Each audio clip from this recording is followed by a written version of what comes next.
for an example, I'm going to use this little shaving scuttle. For those of you that don't know what a shaving scuttle is, your great-grandfather or maybe his father would buy a bar of what looked like a bar of soap that would fit in the little depression there. They would put hot water. This is made in two pieces, so there's a top piece here, and then there's a hollow space where hot water goes, and then this is deeper than the top one. So you fill this with hot water. You use one of those brushes. This is what I stir tea with, but they used a brush that sort of looked like this, and they would lather that soap up real good with that brush and get it nice and foamy, and then spread it on their face and then shave. This is called a scuttle, and I made this one, but you can buy these in antique stores, and there are some people that collect shaving paraphernalia. So I have in this little syringe some clear glaze, and I've thinned it because I want to swish it around in there. I'm not going to be able to get a brush inside there, so about the only thing I can do is fill it up and then pour it out. So I'm going to open my jar and keep it handy over here, because I will probably dump this back into the jar when I'm finished. So this is pretty, well, it's not real thin, but it's thinner than it came out of there. So I'm going to squirt this inside here. I'm going to get all of it in there as I can, and then put my hand over, or put my finger over this and swish it around. Whoop, pour it out. And I want to just make sure that I get everything inside there covered.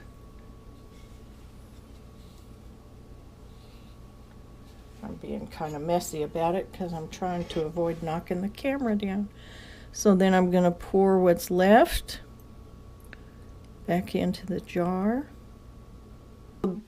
The demonstration here is mainly to show you how to use underglaze, or how you can use underglaze. You can totally coat something with underglaze, or you can take some of the design elements and accentuate those. And so if you have a student, especially some of the younger students and some of the older students, may have animals where they want the eyes to show up, or they want some feature on it to show up really well, but they don't want the glaze to move when it's fired. So if you just take regular glaze, just regular pottery glaze, and you paint the eyes real carefully, or you paint some feature on it real carefully, and then fire it, sometimes that glaze moves in the fire, and it doesn't end up where you put it. Now on a little dish like this, that's a happy thing, because that turned out to be beautiful the way that is. But I'm not trying to keep the glaze in any particular spot. So this is a way to accentuate particular things, put color where you want it, and make the color stay there as much as is possible with materials that we work with. So I'm going to use, I've got a little tray here with about 3 little dishes. These are Royal Langnickel brushes, and they have a little plastic handle. I got mine here is, I think, well, you can get them online. This is a very inexpensive brush. It's called Soft Grip. This is SG 4000 is what this is, size 4, and I've got a size 6.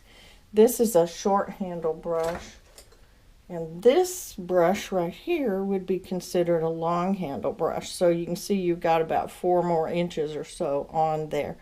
I like long handle brushes to stir glaze with, but you get whatever's available and what you can come up with in your area. So I think that on this I'm going to somehow accentuate the design that's in the center here. I think I'll put light blue in the middle. So I'm gonna basically, I'm just painting this,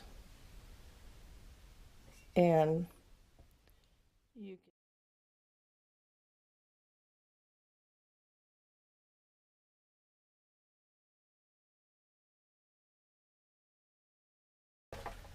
I don't know, I call him a paintbrush, a brush dragon. It's just a slab of clay, and I put a little gizmo right here, a little stopper, I guess, to keep it from falling over. But this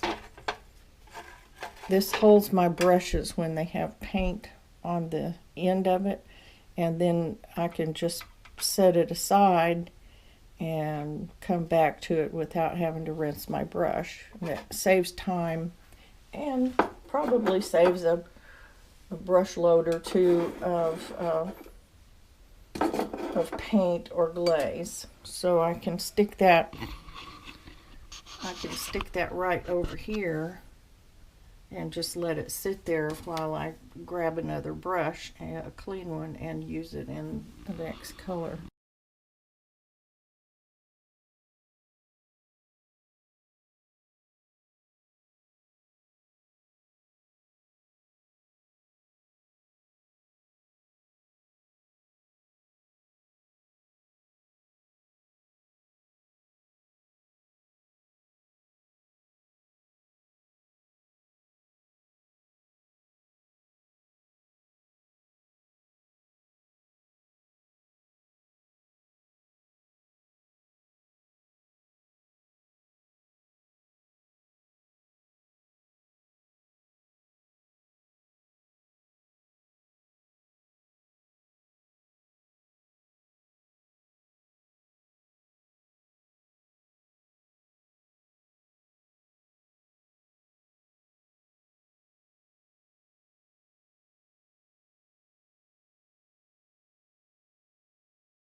Damp first.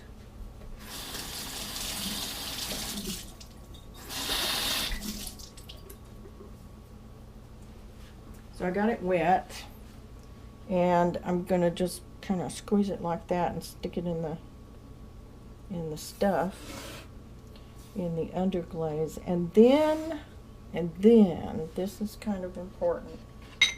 I don't want to just blob it on there. So after I stick the sponge in there, I'm going to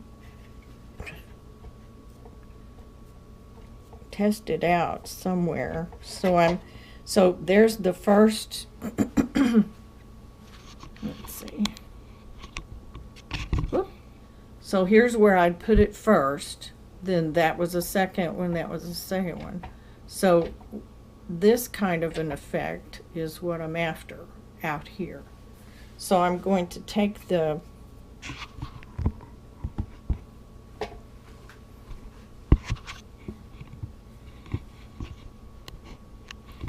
I'm going to take this part that's got the stuff on it. In fact, I can probably pick some up from there if I need to. And I'm going to go around the edge of this.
If I buy a whole lot of these for the class, I will put a little dot of clay. I'll put 1 coat, 2 coats, and I'll put a little thing on top of the jar to tell me what color it is. So this is what it looks like with 1 coat. That's 2 coats.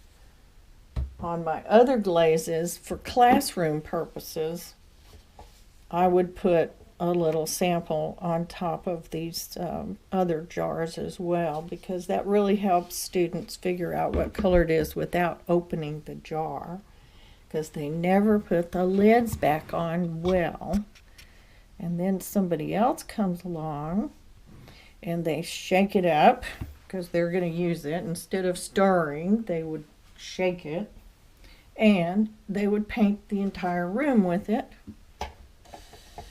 And everybody would be mad because they would be cleaning whatever color it is off of themselves and off of their piece that they've been working on. So that kind of makes everybody mad.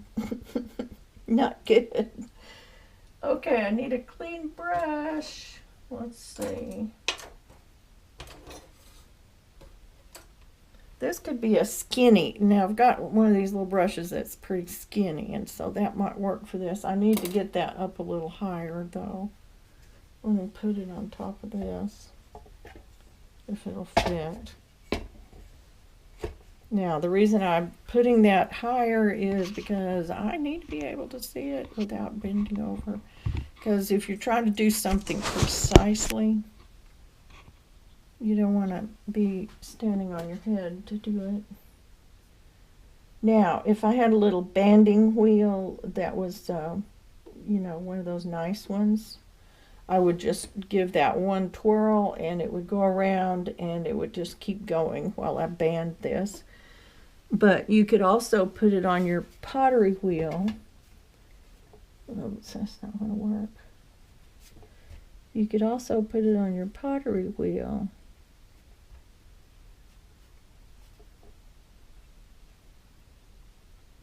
And just go to town with it, you know.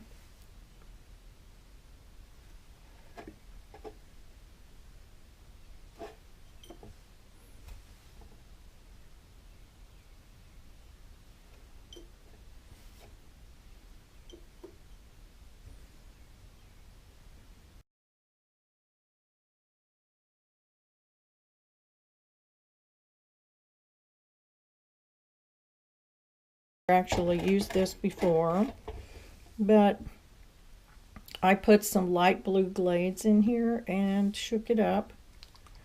It's got a real small opening right here and it's a little squeeze bubble. So I'm just playing, really. This is, let's see. Let's start right here and make a little squiggle that way. So let's make another squiggle. Whoa, it's running. Maybe I better hold it like that for a bit.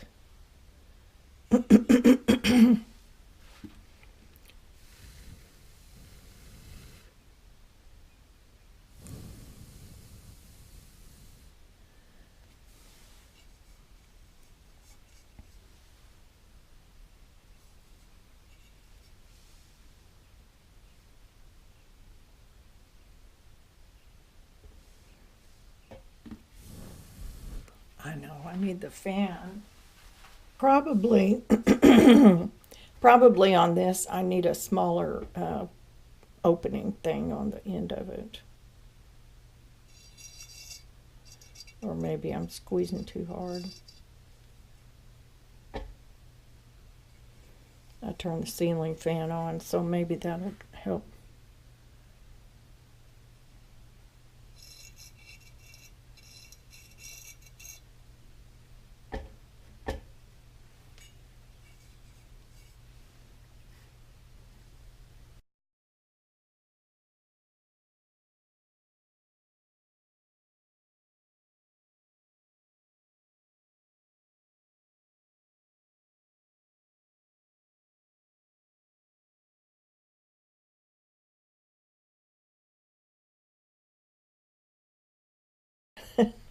This video is for Melissa, who is taking a pottery class, a ceramics class in San Diego, and she's too far away from me for me to, you know, show her things, or for her to be here and play in my studio with me. So I'm making this video particularly for her because of what she wants to make. And you all will have to wait and see what she makes because it's a secret. Okay, so we're back again. The little scuttle has been sitting here for a couple of hours, and the ceiling fan has been on, and it is pretty dry. I followed I came down the edge and over the edge and down into this band with that color, so it goes from dark to, so I've got two colors, like two blues right up here, a dark and a light, and so I just kind of faded it off. Dark band, dark here, kind of faded in the middle. So I don't even know what that's gonna look like. Like I said, I don't use the underglazes very much myself. But I do know that it's a really good way of, if you have a classroom situation and you don't have a lot of money for different colors of glazes, underglazes, you can mix with the clear and make a color, and you could make like a whole jar of it so that your kids would have that color. And I've even seen some YouTube videos out there on that matter. What I'm doing, even though this is clear and you think, oh, what does it matter? It's all one color. The chemicals in this jar settle to the bottom. Some of them are heavier than others, and so they don't stay suspended as when it's being stored. So always stir your glaze. I don't care what color it is. And I'm going to pour some out here just so I'll have easier access than I would trying to hit the top of that jar. So if you notice, this Mako glaze and the Duncan glaze, both brands are tinted. And the reason they're tinted is so that you can tell where you put it. And that is extremely important so that you don't overbrush. And what I mean by overbrush is is brushing it on, and then sometimes, I don't know where students get this idea, but with my kids at school, they would put it on and just work it to death. And so I don't understand. I guess they've seen other people do that, or they've learned to do that. They think that's how you paint. But you're a better painter if you just put it on there and leave it. Now, if you overbrush this, if you put it on and then get back into it, you'll just dig up all of that underglaze that you put on there. So put it on and go to the next spot, especially on your first coat. So I'm going to start, I started to turn that over. I'm going to start on the bottom, and I'm not gonna put any on the very bottom there. I'm probably gonna glaze the inside of this with another. Okay, I put some underglaze into the middle of this. I didn't want to leave it blank. I'm not gonna cover that with clear yet because it's still kind of wet, but I am going to just show you what to do on the outside of this. So I like to use a fan brush. This is a fan brush. Let's see. This is a little fan brush right here, and this is the one that I'm going to be using. I'm using a large one on here because I can cover more territory. This is just a small one with no paint on it. So so the way I load a fan brush for this, I put the brush in there, I clean off the back side of it, so I'm just wiping it against here, and I'm going to use that front side to apply the glaze. So I'm going to just put it on and leave it. Remember, it's tinted, so I'm going to use the same side. I'm going to load it and put it on and leave it. Load it, put it on and leave it. Load it, put another spot. If you miss a little place like I just did right there in the middle, don't worry. If you have little drips, you can just kind of pick them up, but just put the stuff on there and get away from it. Go to the next spot. Loading up. Just do like so. You can fix any of these problems that you may see.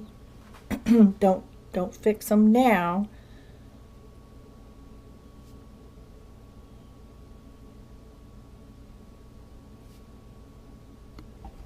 Wait until the second coat and you can fix it then.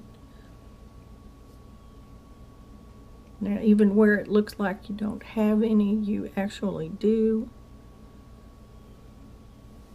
Okay, that's all we're going to do to that. I can already see that I have missed a couple of little spots.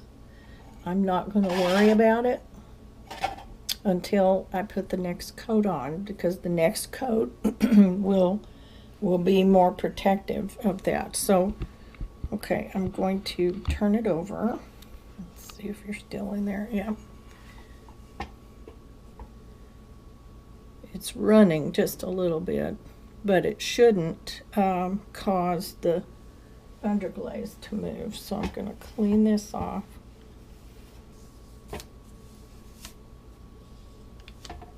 Okay, I'm getting down there where there's not any stuff. Okay, so that's going to dry, because you don't, well, you could paint the ends. Let's do that. Start in the middle, come on. Start in the middle, come out. Come right there.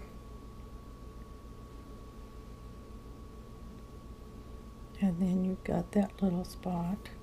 Now I'm not trying to get the edge, I'm just trying to get the surface of the inside.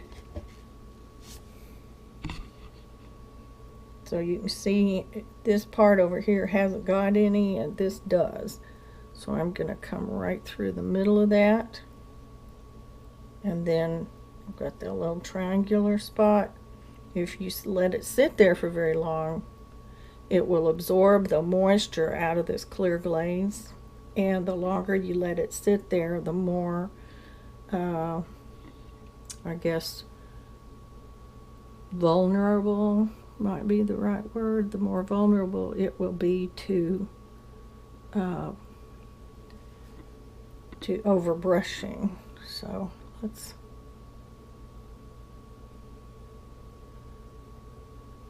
I'm just using the corner of this brush to get the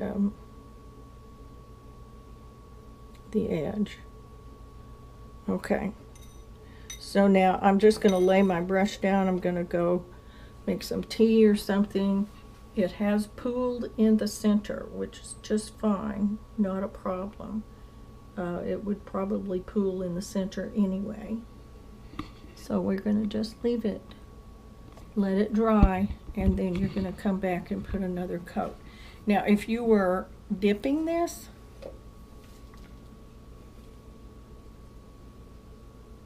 there. If you were dipping this, you'd dip it one time.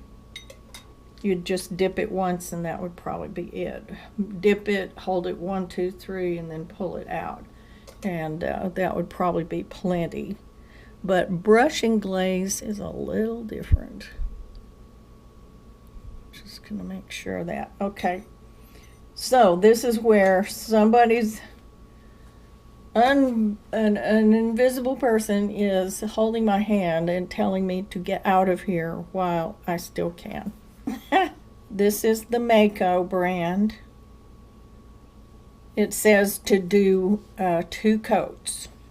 So we're going to do 2 coats. And just to repeat, on the underglaze underneath there, wherever you put this, in order to get nice, clear, saturated color, you want to put anywhere from 1 to 3 coats, or the equivalent thereof. Second coat is pretty dry. So I'm going to flip it on that's on the bottom side anyway. So I'm going to flip it over and do the second coat on here.